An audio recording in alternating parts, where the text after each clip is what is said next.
It almost feels like a lifetime ago that it was announced that Kevin Feige was taking over as the chief creative officer of Marvel Comics. And we wondered, what would that mean? Does that mean that all the comic book heroes would start emulating and doing what they're doing on the big screen under Kevin Feige's supervision, for Marvel Studios? And it never really played out like that. It almost felt like there was no change whatsoever, that he was being very hands-off. And basically, C.B. Cebulski and Tom Brevoort and Dan Buckley and the Legion of Doofuses at Marvel Comics were basically going business as usual. That's what it's felt like. But apparently there was one change, at least, that we know of now, because it's been outed out there, that Kevin Feige made. He called out a code red on supposedly a beloved hero. I would say a useless hero at this point, considering that Ms. Marvel has not gotten over in comic books, has not gotten over on television, has not gotten over on the movies, and has not gotten over in video games. In fact, she's flopped on all four medium. Nobody really cares about this character, but apparently Kevin Feige is the one that ordered Ms. Marvel to die in the pages of Amazing Spider-Man. It wasn't a Nick Lowe idea. It wasn't a Zeb Wells idea, even though they said this was going to be something that made everyone hate Zeb Wells. I didn't hate Zeb Wells for it. I thought it was a great idea. A Marvel Comics writer confirmed that the controversial decision to kill off Ms. Marvel last year was made by Marvel Studios president Kevin Feige. Kamala Khan's death caused outrage among fans who were upset at the handling of it, as well as the decision to resurrect her as a mutant. Many saw this as a blatant attempt to align Ms. Marvel's comic status with the fact that she is a mutant in the MCU. While it certainly was a blatant attempt to make Ms. Marvel in comic books more like the TV show, I thought it was a blatant attempt at hijacking my wallet for another $8 for the Fallen Friends special episode for a character that didn't even die in her own book. She wasn't important enough to die in the pages of a Ms. Marvel comic book because nothing of them was out, because the character doesn't sell. So they killed her off in Amazing Spider-Man. I don't remember like a lot of controversy. I did see like a headline that said Marvel killed off their first Muslim superhero. I was like, does anyone remember Dust? That character did exist long before frickin' Miss Marvel, but they certainly killed her off, and it was uneventful, uninspired. The art by John Romita Jr., you could tell he did not care. There was no TLC put on that bad boy. It ended up being kind of a lame page. It was really laughable. I enjoyed it. I was like, you thought I was going to get mad about this? Yeah, kill off Miss Marvel. Put her on the sidelines for 2 or 3 years and try and reintroduce the character later. And perhaps with some new ideas or direction for the character, you can actually get her over. Because at the beginning, Miss Marvel, at least in comic books, was interesting. People were interested in the character. It sold. And unfortunately, they had no idea what to do to the character other than she's the new Spider-Man, but she's Muslim and a girl. And it turns out you actually had to challenge the character to get her over. She never faced a challenge. Everyone, including Spider-Man and Captain Marvel, have asked the character for a goddamn autograph in a comic book. And that stuff just, quite frankly, never works. Now, who was the writer that let the cat out of the bag?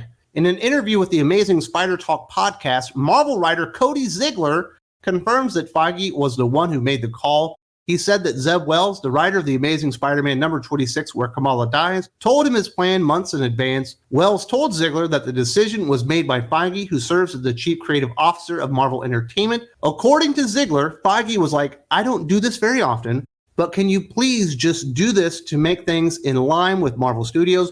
Because we have some stuff we want to do with Kamala. Ziglar says that he felt bad for Wells, but also admits it was funny watching him get savaged online, knowing that he's sort of the guy who had to answer the call of Daddy Feige to make this sacrifice.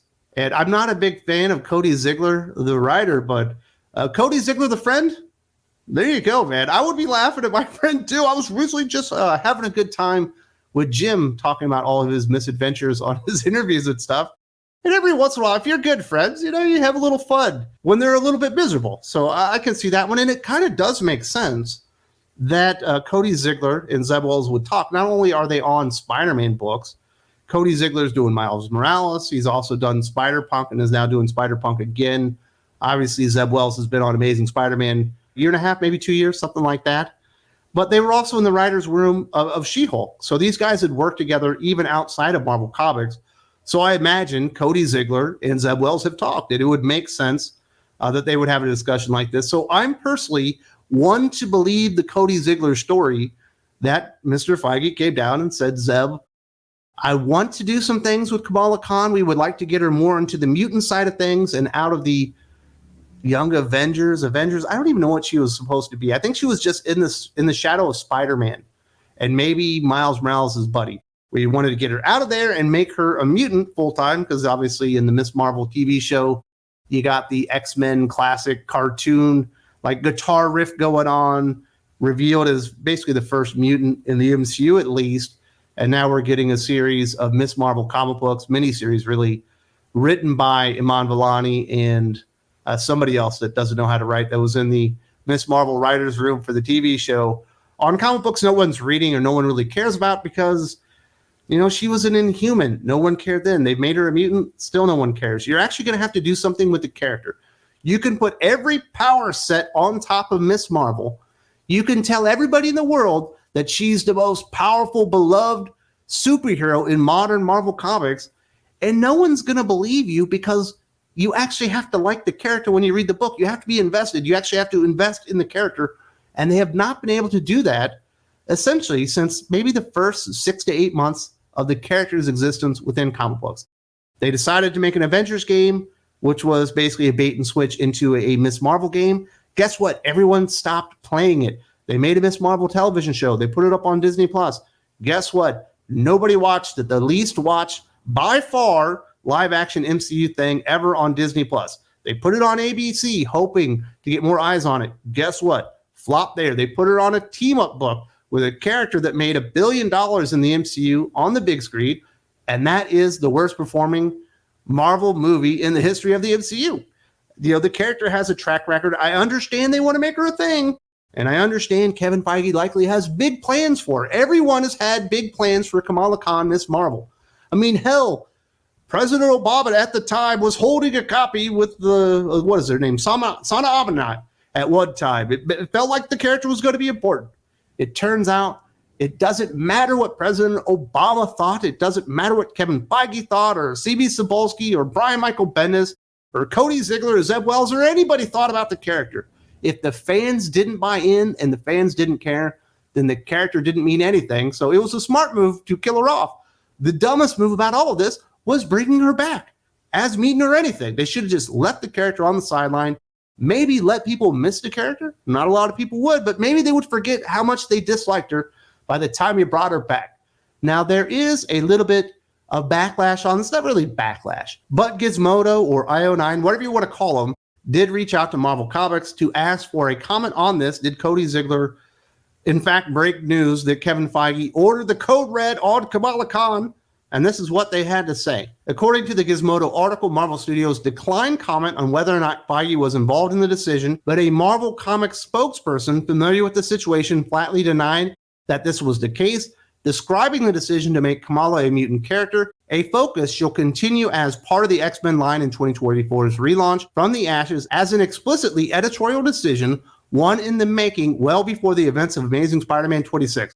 That actually does not hold water. It doesn't even make sense, but Marvel Comics, or at least someone familiar with Marvel Comics in the inside, is saying, no, Kevin Feige didn't dictate that. We were always going to make her a mutant. Even though normally Marvel Comics dictate what they're going to do in Marvel Studios. Normally they are following what they did in the comic books. In this case, it's completely backwards. They never really done this, or they haven't done it a whole lot, to where they actually made the change in the MCU and then they retroactively made the change within Marvel Comics. It certainly feels like a Kevin Feige directed thing. It's the tail wagging the dog, and it's completely backwards, and it's not going to help out the character. But Marvel Comics would like you to believe probably Nick Lowe, CB Cebulski, and Tom Brevoort, maybe Dan Buckley were the ones in charge of this, and they actually ordered the code red on Kamala Khan. I think the one thing that we can all come away from this is it was not a Zeb Wells decision. It doesn't sound like it's something Zeb Wells thought of. I think he was probably eager to do it because he did get headlines. He said this will be the most hated story, in Spider-Man history. It's not the most hated Spider-Man story of all time. It's not One More Day. It's not Sins Past. It's not the death of Gwen Stacy. It's not even the death of Gwen Stacy's dad. It's just the death of Kamala Khan. It was a footnote in a Spider-Man comic book. And it's ridiculous that they killed off Miss Marvel in a Spider-Man comic book. And if you were going to do it in a Spider-Man comic book, it should have probably happened in Miles Morales, who's her buddy. So it was all ridiculous. It's not even the most hated Kamala Khan story ever. I imagine if you're a Kamala Khan fan, the most hated thing they ever did with Kamala Khan was having her and her little redcoat buddies, the Young Avengers, create illegal prison operation at the behest of Captain Marvel, which doesn't sit well with the character and has not aged very well. You know, obviously in Civil War II, Brian Michael Bendis, probably the moment everyone realized that Bendis was cooked and he had nothing left to offer Marvel Comics. Unfortunately, DC Comics ended up bringing that guy over, but that was a huge mistake.